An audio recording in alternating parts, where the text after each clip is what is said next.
आज ये प्रेस वार्ता मुख्य रूप से जो गर्मी हो रही है, वर्षा हो नहीं रही है, वृक्षारोपण हुए हैं लेकिन वृक्ष सुरक्षित नहीं हो रह पाते हैं।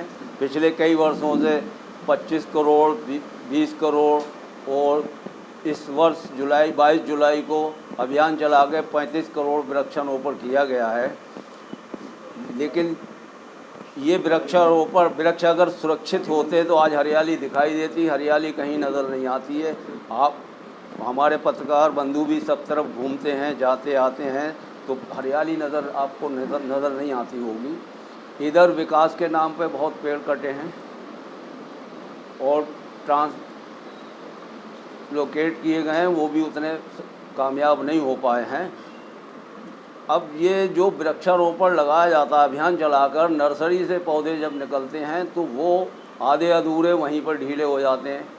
फिर जहाँ बांटे जाते हैं कार्यालय में प्रधान जी को दिए जाते हैं, वहाँ ले जाने में उनकी बिंडी जो है वो ढीली पड़ जाती है और दूसरे तीसरे दिन चौथे दिन वो पौधे लगाए जाते हैं।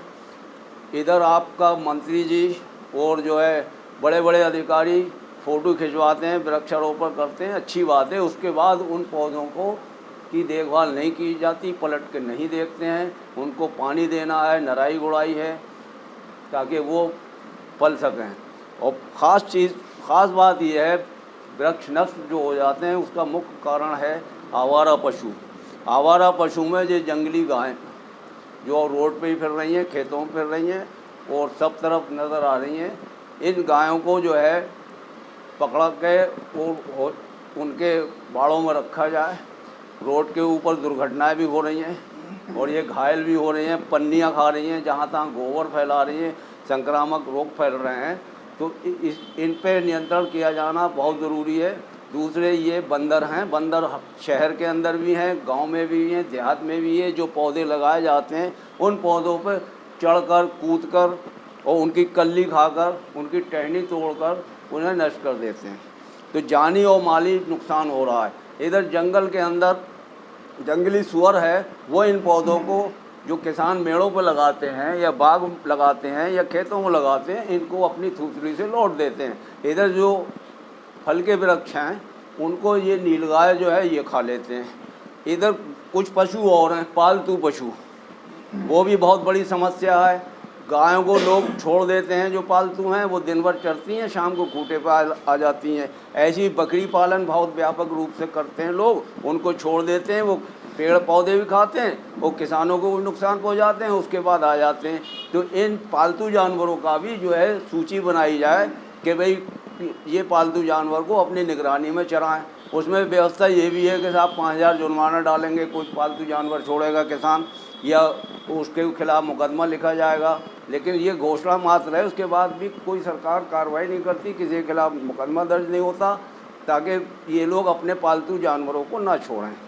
तो अब सवाल ये आ रहा है कि वर्षों से वृक्षारोपण किया जा रहा है, जनता का जो टैक्स से पैसा है अरबों करोड़ों रुपया वो इसमें वृक्षारोपण में बर्बाद हो रहा है, उसका सही इस्तेमाल नहीं हो रहा है।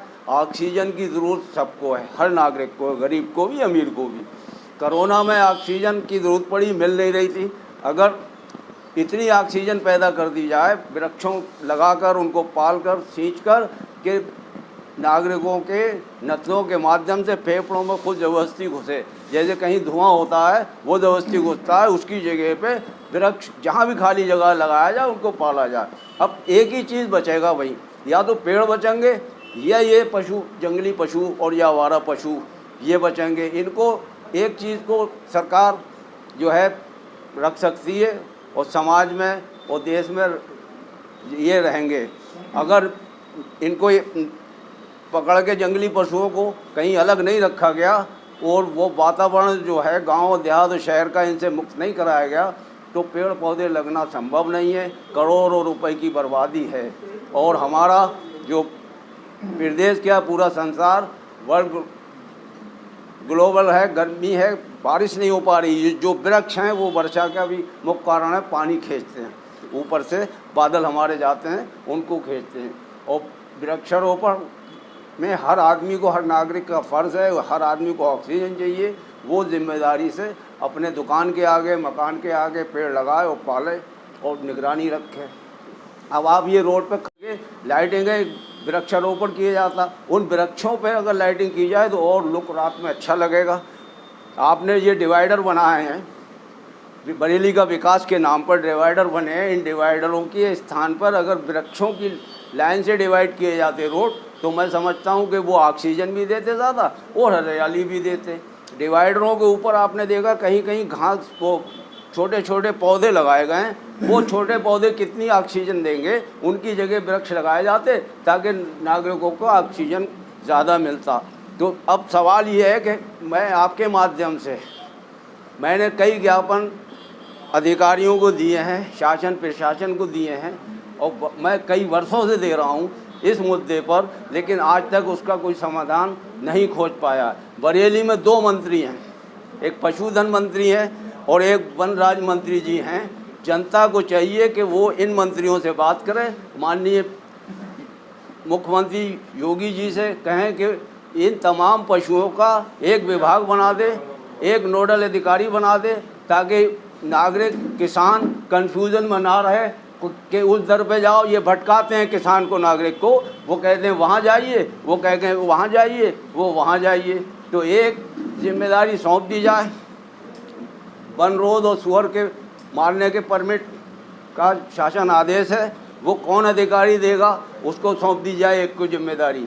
ये जंगली जानवर जो हैं, गाय, नीलगाय, वो सॉरी ये गाय जो हैं हमारी, और बैल और सांड जो रोड और खेतों पर घूम रहे हैं, और बंदर जो हैं, इनको पकड़ने कर सुरक्षित जगह पर रखने के लिए भी एक ही अधिकारी हो। तमाम पशु जो है उनको एक अधिकारी हो, और पालतू जानवरों को मालिक पकड़ के चुकाए, सामने चुकाए, वो किसान का या खेत में जाके नुकसान ना करे, पौधों को क्षति ना पहुंचाए।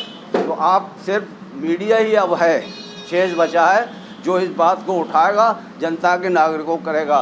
बरेली में 2 मंत्रियों के होते हुए लोग बंदरों से मर रहे हैं, बंदरों से पीड़ित हैं। डीएफओ साहब कहते हैं सरकारी खर्चे पे पकड़े जाएंगे बंदर, और टाला जाता है। तो ये और जिला पशु अधिकारी गायों को कहते हैं, वो टालने का काम करते हैं। आज भी सब गाँवों में, खेतों में दिख रही है, जबकि गौशाला बनी है, और आज भी खेतों में, गाँव में, रोड में आपको हर तरफ जो है ये गाय और सांड घूमते नज़र आ रहे हैं। ये जान माल का नुकसान पहुंचा रहे हैं। मैं आपसे निवेदन करता हूं कि आप मेरी इस आवाज़ को, मेरी इस बात को मंत्रियों तक, जो बरेली से हैं, जो MP 2 हैं हमारे माननीय जनप्रतिनिधि हैं, उन तक, और माननीय मुख्यमंत्री जी तक, वो प्रधानमंत्री जी तक पहुँचाया जाए कि इन पशुओं का कोई इलाज करें ताकि हमारे पेड़ सुरक्षित रहें। धन्यवाद।